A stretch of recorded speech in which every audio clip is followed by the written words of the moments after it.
Episodes of Palette Swap are suggested by viewers like you. If there's a character you'd like me to analyze, let me know in the comment section down below.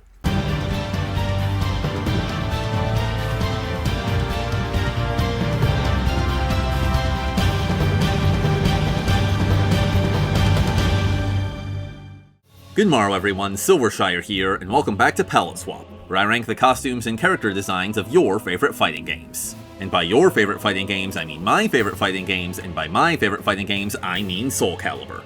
Today, we're looking at the guy who puts the tale in A Tale of Souls and Swords Eternally Retold. Wow, that was a stretch. Lizardman. But before we begin our analysis, here's a quick refresher course on who Lizardman is and what we should be looking for in his character designs. Back when Lizardman was just man, he was a Spartan warrior named Aeon Calcos. Like Sophitia, who we discussed a few episodes ago, he was one of 24 holy warriors chosen by the Greek god Hephaestus to find and destroy the cursed sword Soul Edge. But unlike Sophitia, he never completed his mission. While wandering the desert, he was captured by an evil cult known as, oh boy, Fegal Sestimus? I think I'm pronouncing that right. They used him as a test subject for their vile experiments. Through a combination of science and magic, they brainwashed him and turned him into the first of many Lizardmen. He was eventually freed from the cult's control, but far from ending his suffering, this only reminded him of what he had lost. Resentful towards the gods that abandoned him, and overwhelmed by his predator instincts, he'd evolved into a wild beast driven by rage and hunger. But also he's just a fun little guy, I mean look at him. Lizardman's Soulcalibur I 1P is a pretty straightforward take on the concept of a humanoid lizard warrior. He's not wearing a lot of armor, which makes sense because his reptilian body is the obvious focal point of the design. The few pieces of armor he does have are the same blue as silver as his shield, and his breastplate even features the same abstract symbols. We know this is the shield he used when he was a holy warrior, so presumably this is the armor he used as well. It'd be cool if it looked more like an ancient Greek hoplites armor, because as is, there's nothing about this, or any of Lizardman's designs for that matter, to indicate that he's Spartan. His color palette is more varied than you usually get with lizard people. His scales are mostly a yellowish green, but he also has some red markings on his face and some dark blue stripes on the rest of his body. Compared to his future costumes, this isn't all that exciting, but within the context of Soulcalibur I's mostly human roster, it's definitely a unique and memorable design. 6 out of 10. As will become tradition for Lizardman, his 2P doesn't just change his outfit, it changes his body. There's no longer a clear delineation between his brow and snout, and he has big round eyes, giving him a cute sort of no thoughts had empty kind of look. His scales, meanwhile, are larger, blockier, and more irregular, with iguana-like spines along the back of his head and neck. Despite the adorable face, this is a more aggressive and monstrous version of Lizardman. His armor has not undergone nearly as substantial a change. None of it is the exact same as his 1P, but it has very similar vibes. Again, armor really isn't the focus of this design, but I think there is a missed opportunity to shake things up a bit more. As for his palette, his scales are much more yellow, though it's hard to tell in these screenshots because he's on a stage with blue lighting. He also has thick magenta stripes instead of thin blue ones. These warmer colors contrast the cool tones of his 1P and further contribute to his aggressive aura. Overall, I slightly prefer this costume, but it has the same strengths and weaknesses as his 1P, so I can't justify scoring it any higher. 6 out of 10. Lizardman doesn't appear in Soulcalibur II, but Lizardman does. You see, while Aeon Calcos is absent, one of this game's bonus characters is an unnamed Lizardman who looks, sounds, and acts basically just like him. He has an oval-shaped head like Aeon's old 2P, but the rest of his body is closer to his 1P. There are also some new additions that make him even more lizard-like, namely a pale underbelly and a thick, fleshy throat. But where he differs the most from Aeon is his armor. He's mostly wearing cloth, leather, and fur with only a few bits and pieces of metal, and it's all asymmetrical. It looks like it was salvaged from fallen opponents and haphazardly thrown together, which emphasizes the chaotic, animalistic nature of Lizardman.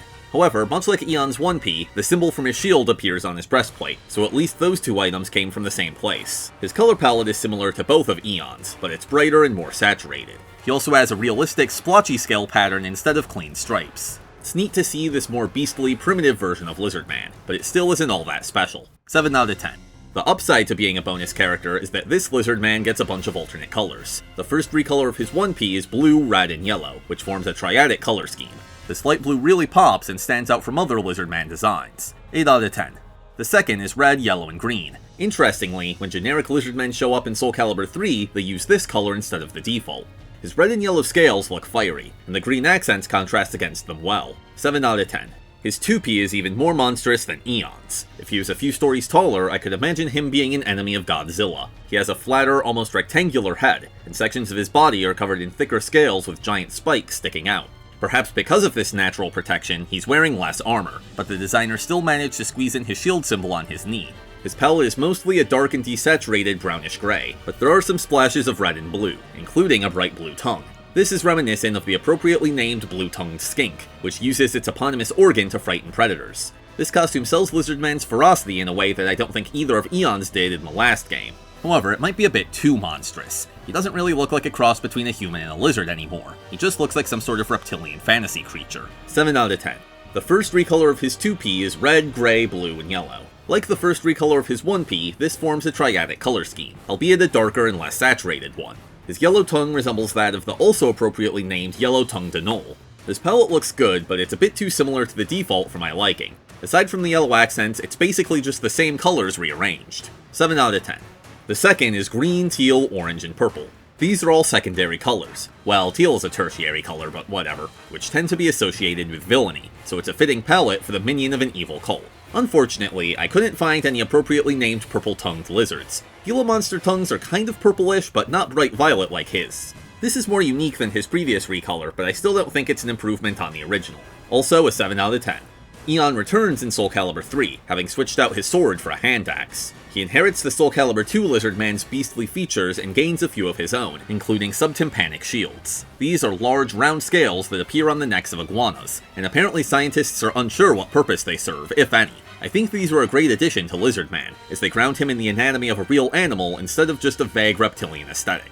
The silhouette of his face is also more angular, and there's a horn on the top of his nose. Strangely, he now has feathers in addition to scales. A couple games from now, it will be revealed that he can absorb the physical characteristics of creatures he consumes, like Kirby, so I wonder if this was an early exploration of that concept. The way the feathers are splayed out on the back of his head reminds me of a Native American headdress, and that comparison is strengthened by what appear to be 2 long braids of hair on either side of his face. Between that and his much more ornate armor, it seems Aeon really cares about his appearance, which sets him apart from the rest of the Lizardmen. His turquoise and light yellow palette is eye-catching, though it's too bad he doesn't have multicolored scales anymore. I think some red stripes, for example, would look great. But even without that, it's a 9 out of 10. His 2P is similar to that of the Soulcalibur II Lizardman's, but not quite so spiky. He has a natural headplate like a Pachycephalosaurus, which suits his headbutt attacks, and his armor is made up of overlapping metal segments, giving it a scaly appearance. There's some concept art showing him with a Greco-Roman plume on his shoulder, and I'm disappointed this didn't make it into the final version. These sorts of plumes are iconic Spartan imagery, so him wearing one incorrectly on his pauldron instead of his helmet would have been a great way to show that he's trying and failing to hold on to his humanity. His palette is mostly blue and orange, which is an appealing complementary color scheme. 8 out of 10. Soulcalibur IV gives Lizardman his 2 most unique and unusual costumes. His 1P is based on a frilled neck lizard. There are fins on his limbs matching the neck frills, which makes him look somewhat aquatic. Adding to this aquatic vibe is his smooth, sleek body. He no longer has feathers, and his spikes are both smaller and fewer in number. He's also way less colorful than usual, with a palette consisting of brownish gray and desaturated purple. It's realistic for a lizard, but not very eye-catching, especially since his armor is just more brown. Despite that, his unusual silhouette makes this probably his most memorable costume. 8 out of 10.